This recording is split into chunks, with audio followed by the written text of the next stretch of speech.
Hello बच्चों, आपका स्वागत है टाइम्स मनी एकेडमी में।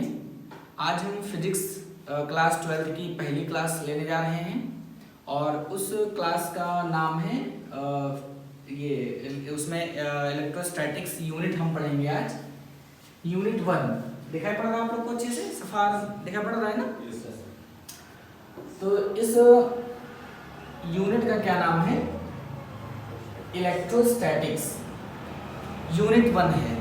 अच्छा, इस यूनिट के अंदर 4-5 चैप्टर होंगे या जितने चैप्टर होंगे उसको हम लोग कवर करेंगे एकदम टॉपिक वाइज। चिंता करने की कोई ज़रूरत नहीं है, एकदम आसान भाषा में आसान तरीके से फिजिक्स को समझना है। ज़्यादा हाईटेक नहीं करना है कि जो है ये समझ में नहीं आ रहा है, या रॉकेट साइंस नहीं है कि समझ में नहीं आएगा। आराम से समझ में आएगा, अगर आप समझोगे तो समझ में आएगा। तो यूनिट का क्या नाम है? इलेक्ट्रोस्टैटिक्स। इसको हिंदी में कहते हैं स्थिर वैद्युतिकी। क्या कहते हैं? स्थिर वैद्युतिकी। अच्छा, इस यूनिट के अंदर जिस चैप्टर का जिक्र करने वाले हैं उसका नाम है इलेक्ट्रिक चार्ज। क्या नाम है? हाँ, इलेक्ट्रिक चार्ज एंड फील्ड, माने वैद्युत आवेश तथा क्षेत्र। अब अगर हम बात करें प्रशांत की इलेक्ट्रोस्टैटिक्स क्या है, माने इसको क्या दें, इसको स्थिर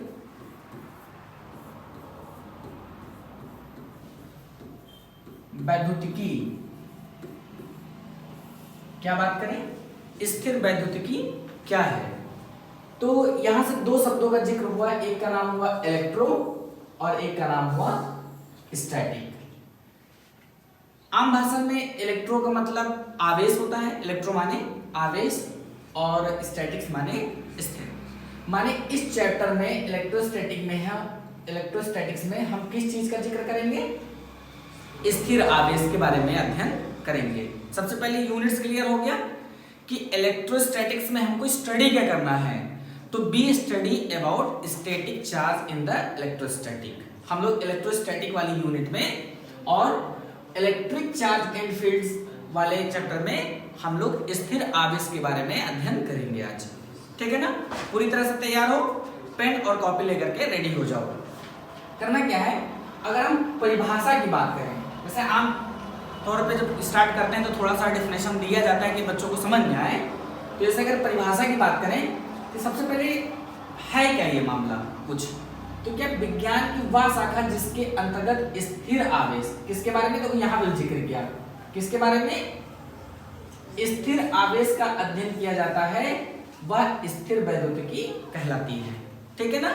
माने इलेक्ट्रोस्टैटिक की अगर हम डेफिनेशन की बात करें तो हम क्या कह सकते हैं, ये एकदम खुद से ऑर्गेनिक नोट से खुद से बनाया हुआ है। इसमें कोई पीडीएफ मेकिंग नहीं है, कोई अलग से कोई चीजें जुड़ी नहीं हुई। ये खुद की हमको एकदम जो भाषा आसान में हमको समझ में आती थी वह भाषा मैंने यहाँ पे इस्तेमाल की है ताकि आपको अच्छे से समझ में आ जाए। क्लियर है? कोई दिक्कत तो नहीं है? प्रशांत, समझ में आया कि विज्ञान की वह शाखा जिसके अंतर्गत स्थिर आवेश माने स्टैटिक चार्ज, देखो यहाँ पे भी आता है स्टैटिक चार्ज का अध्ययन करते हैं, उसे हम स्थिर वैद्युतिकी कहते हैं। अब कहानी शुरू होती है यहाँ से। आपके बुक्स में भी बहुत सारे कथन लिखे हुए हैं कि आज से 2600 वर्ष पहले यूनानी दार्शनिक, कौन से दार्शनिक थे ये? यूनानी दार्शनिक। यूनानी माने कि यूनान के थे वो, यूनान के थे। जैसे कि हम लोग इंडिया के हैं तो इंडियन, नेपाल के हैं तो नेपाली, है ना? अमेरिका का है तो अमेरिकन। तो इसी तरह से जो यूनान के होते हैं उनको यूनानी कहा जाता है। तो एक दार्शनिक थे, माने फिलोसोफर थे, उनका नाम था थेल्स। क्या नाम था? थेल्स। उन्होंने पाया कि अंबर नाम का, अच्छा उस टाइम में उनके जमाने में आज से 2600 साल पहले अंबर नाम का एक पदार्थ पाया जाता था जिसको फर से रगड़ने पर उसने छोटी छोटी हल्की वस्तुओं को आकर्षित करने का गुण आ गया था। जैसे अंबर, मान लो ये पेन जो मेरी है ये किससे बना हुआ है? अंबर नाम के पदार्थ से। अब इसको फर माने मान लो कि एक फर का पेड़ आता है, या जैसे बिल्ली की खाल या ऊन के कपड़े पे रगड़ने से तो इसमें क्या हुआ कि छोटे छोटे कण उठाने के गुण आ गए। याद करो हम लोग बालों में ऐसे पेन लगा करके कागज के टुकड़ों को उठाते थे। तो ऐसे ही जब अंबर नाम के पदार्थ को उन्होंने किसी पर रगड़ा होगा तो उस पदार्थ में क्या आ गया? छोटे छोटे पार्टिकल्स को अट्रैक्ट करने का गुण आ गया। ठीक, आवेशित हो गया। तो कहा गया कि वह वस्तु आवेशित हो गई। अंबर को यूनानी भाषा में क्या कहते हैं? इलेक्ट्रॉन कहते हैं। क्या कहते हैं?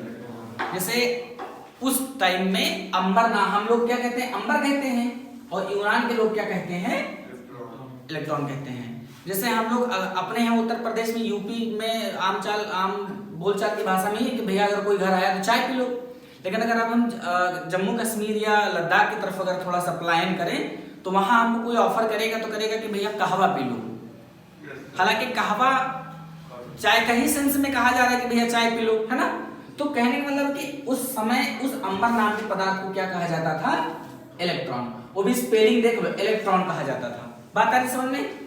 उसके बाद में आज से 2600 साल पहले, 2600 वर्ष पहले माने आज से उल्टा चले जाओ, ठीक है। अब उसके बाद में साइंटिस्ट 1600 ईस्वी में आए, मतलब 1600 में अंग्रेजी वैज्ञानिक थे। कौन थे अंग्रेज थे, जिनका क्या नाम था, गिलबर्ट। क्या नाम था, गिलबर्ट। उन्होंने इस अंबर नाम के पदार्थ को, जो ये अंबर नाम के पदार्थ को इलेक्ट्रॉन कहा था किसने, थेल्स ने, उसी को इन्होंने क्या कह दिया, इलेक्ट्रिकस कह दिया। क्या कह दिया, ये सारे शब्द नोट करना, ठीक। थेल्स ने क्या कहा,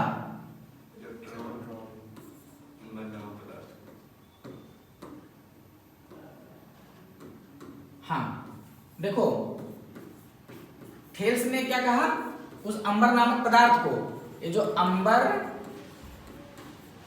पदार्थ है इसको थेल्स ने क्या कहा था, इलेक्ट्रॉन। और फिर कब कहा था, आज से लगभग कितने वर्ष पहले, 2600 साल पहले। अब 1600 में एक साइंटिस्ट आया जिनका नाम था गिलबर्ट। क्या नाम था, अच्छा अगर कोई पूछे कि थेल्स कहाँ के निवासी थे तो क्या बताओगे, यूनान के थे।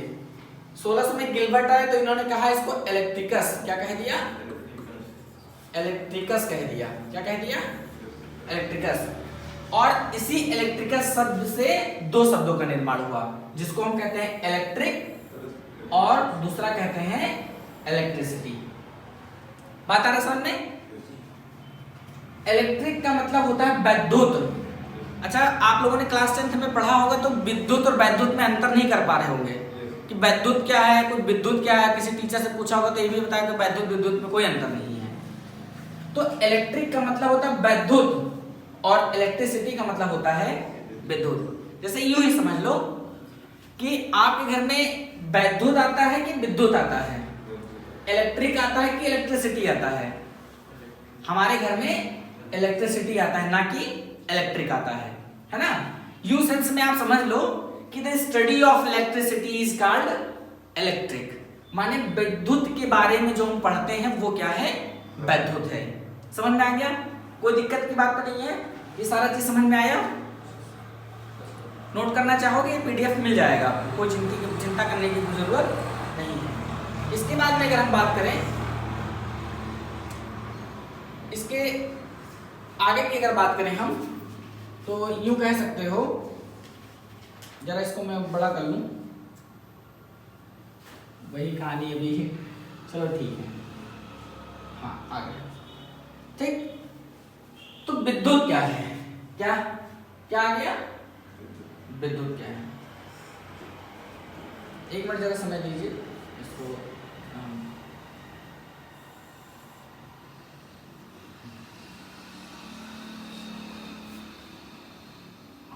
क्या विद्युत की बात करें, जो अभी हमने कहा पढ़ा इलेक्ट्रिसिटी। क्या पढ़ा, इलेक्ट्रिसिटी।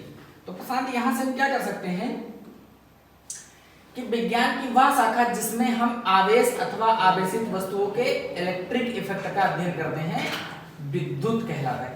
कौन से इफेक्ट का, माने वैद्युत प्रभाव का। जिस शाखा के अंदर वैद्युत प्रभाव का अध्ययन किया जाता है उसे हम क्या कहते हैं, विद्युत कहते हैं। विज्ञान की वह शाखा जिसके अंतर्गत वैद्युत प्रभाव का अध्ययन किया जाता है उसे हम विद्युत कहते हैं। बात आ रही समझ में, ठीक। अब बार बार किसकी बात हो रही है, आवेश की बात हो रही है। तो स्थिर आवेशों से संबंधित अध्ययन क्या कहलाता है, स्थिर वैद्युत कहलाता है। देखो स्थिर आवेशों से संबंधित स्थिर वैद्युत, जो कि हम अभी यूनिट में ही सीख चुके हैं। फिर क्या करें कि गतिमान आवेशों के वैद्युत प्रभावों से संबंधित अध्ययन को धारा विद्युत कहते हैं, ठीक है। अगर आवेश क्या है, स्थित है, आवेश क्या है, स्थित है माने रुका हुआ है, तो वहां पे विद्युत का कोई मतलब ही नहीं है। आवेश जब स्थित तो विद्युत कहां जनरेट होगा, नहीं। लेकिन जैसे आवेश क्या होंगे, गतिमान होंगे, तो वहां पे क्या बहने लगेगा, विद्युत बहने लगेगा। वैद्युत बहने लगेगा, विद्युत बहने लगेगा, विद्युत बहने लगेगा, वैद्युत नहीं बहेगा। माने आवेश रुके हैं, जैसे मैं आवेश हूं, मैं रुका हूं, तो मेरे रुके रहने से क्या फर्क पड़ता है, मैं स्टैटिक मोशन में कुछ गति नहीं कर रहा हूं। लेकिन जैसे ही मैं हिलना डुलना स्टार्ट करूंगा तो मैं कुछ ना कुछ तो करूंगा ना, काम तो करूंगा। तो उसी प्रकार से आवेश अगर स्थिर है माने चार्ज अगर स्टैटिक है तो there is no electric effect in that, और अगर थोड़ा सा भी डायनेमिक हुए तो उनके अंदर विद्युत धारा का प्रवाह होने लगेगा, जिस चालक के अंदर या जिस वस्तु के अंदर वो प्रवाह करेंगे। ठीक है ना, चलिए आगे। अगर हम बात करें थोड़ा सा बात करें ये कि इरेजर ले लो, इसको मिटा दो फटाफट।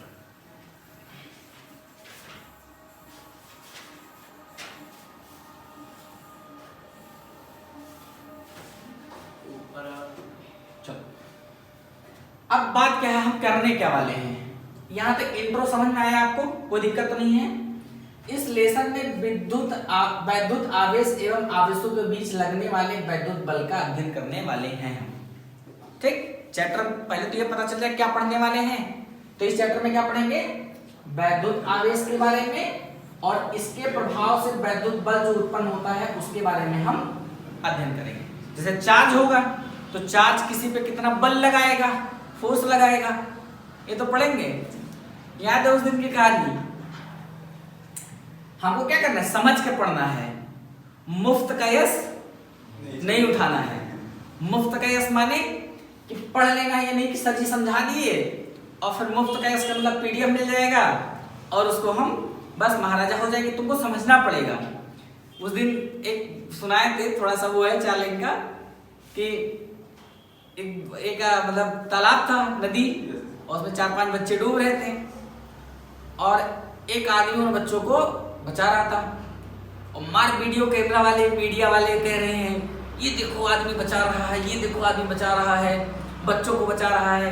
तो जब वो बाहर निकला आदमी तो उसके सामने एकदम मुंह के सामने कैमरा लेकर गए, भाई साहब आप बताइए आपको बच्चों को बचा करके कैसा लगा, आप कैसा फील कर रहे हैं। तो कह रहे वो बात तो सही है, पहले ये बताओ हमको धक्का कौन दिया था पहले ये बताओ हमको धक्का कौन दिया था। तो कहा आप बच्चों को नहीं बचा रहे थे। तो उसने कहा नहीं, मैं तो बच्चों को नहीं बचा रहा था, पता नहीं किसने मुझे धक्का दे दिया, वो तो मैं गिर गया तालाब में, और ऊपर से बच्चे मेरा पैर पकड़ लिए, हम लात मार रहे हैं, पैर मार रहे, छोड़ ही नहीं रहे हैं। तुम लोग को तो बाद में देखेंगे, पहले बता धक्का कौन दिया था, उससे निपटते हैं। अगर और कोई इंसान होता तो क्या कहता कि हाँ मैंने बचाया, मेरी बहुत ज्यादा दिन से तमन्ना थी कि बचपन से जब 4-5 बच्चे कभी डूबेंगे तो मैं बचा लूंगा। लेकिन आपको ऐसा मुफ्त का यश नहीं उठाना है। ये मुंशी प्रेमचंद की जो है बढ़िया कहानी है, उन्होंने प्रेम मंजूषा में लिखा हुआ है। अब देखो वैद्युत आवेश, मेन टर्निंग पॉइंट यहां से है। आप आराम से बैठिए, आराम से समझिए है क्या मतलब इसका। वैद्युत आवेश है क्या, वैद्युत आवेश है क्या, देखो। तो अभी तक आप इस शुरुआती किताबों के शुरुआती पन्नों में यही लिखा हुआ है कि आज से मतलब एक पदार्थ को बिल्ली की खाल से रगड़ा गया, ऊन से रगड़ा गया और कहा गया कि वस्तु आवेशित हो गई। लेकिन ऐसा हमको मतलब प्रूफ के साथ हमको पढ़ना, ऐसे मतलब किस्सेबाजी से काम नहीं चलेगा, है ना, कि ये कहानी हो गया। हमको सेटिस्फाइड करना तो आंसर क्या है। तो वैद्युत आवेश पदार्थ का वह मौलिक गुण है जिसके कारण वस्तु में वैद्युत बल आरोपित अथवा अनुभव करती है। वैद्युत आवेश के कारण ही तो वस्तु एक दूसरे पे बल लगाती है या एक दूसरे के बल का अनुभव करती है। किसके कारण, अगर मान लो ये वस्तु है और ये कोई क्या है, बी वस्तु है, अगर इन पे कोई आवेश नहीं होगा तो क्या यह वस्तु इस वाले वस्तु पे बल लगा पाएगी, और अगर नहीं लगा पाएगी तो क्या यह वाली वस्तु इस वाली वस्तु का बल का अनुभव कर पाएगा, नहीं कर पाएगा। क्योंकि जब तक आवेश नहीं होगा तो हम ना कि उसके बल का अनुभव कर सकते हैं, ना भी उसका अध्ययन कर सकते हैं। देखो अब आवेश की मूल बात आती है कि आवेश परमाणु से प्राप्त होता है। कहां से प्राप्त होता है? परमाणु से प्राप्त होता है, अथवा परमाणु की आंतरिक गुण होती है, माने क्षमता होती है आवेश को उत्पन्न करने की। जैसे चुंबकीय गुण से चुंबक किसी वस्तु को खींचता है। माने समझ में आया? माने आवेश कहां से आया? परमाणु से आया। तो परमाणु में कहां से आया? अगर बंद हो गया,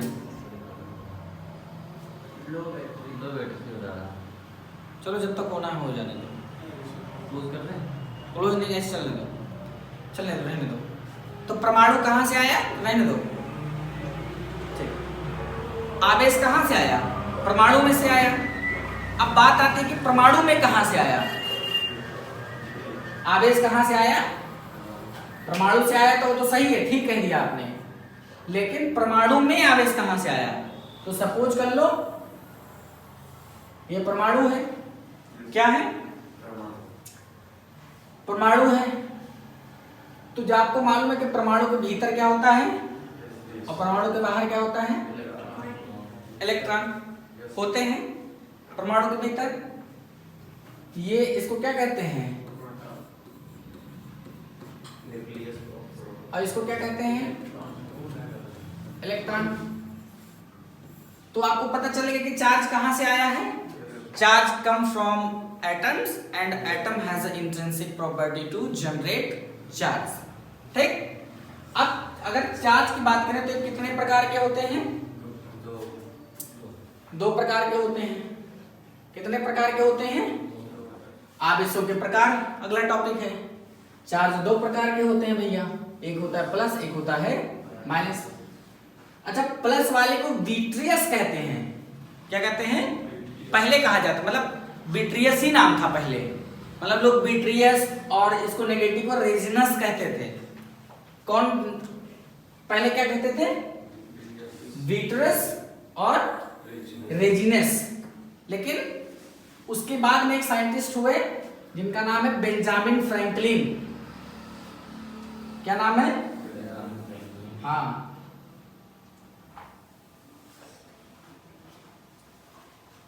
उनका नाम है बेंजामिन फ्रैंकलिन। और उन्होंने क्या कहा? इसको बाद में पॉजिटिव कह दिया और इसको बाद में नेगेटिव कह दिया। ठीक है, कोई दिक्कत की बात नहीं है। अब परमाणु के बारे में खास बात क्या है कि परमाणु उदासीन होते हैं। परमाणु उदासीन माने इसको यूं कह सकते हो,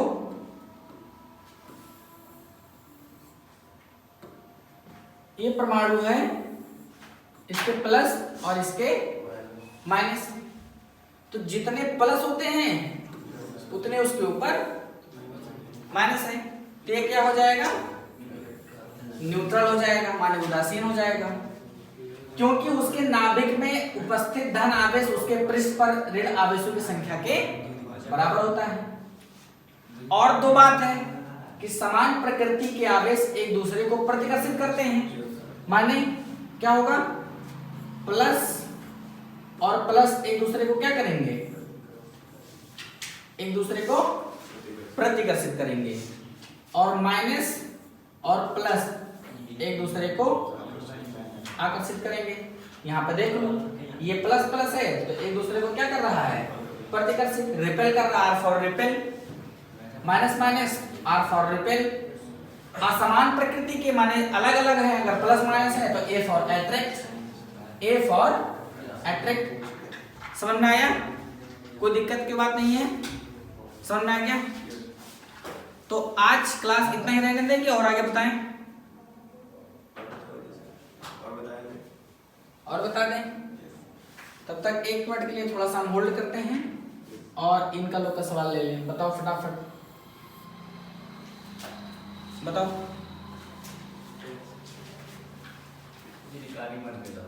बंद कर दो।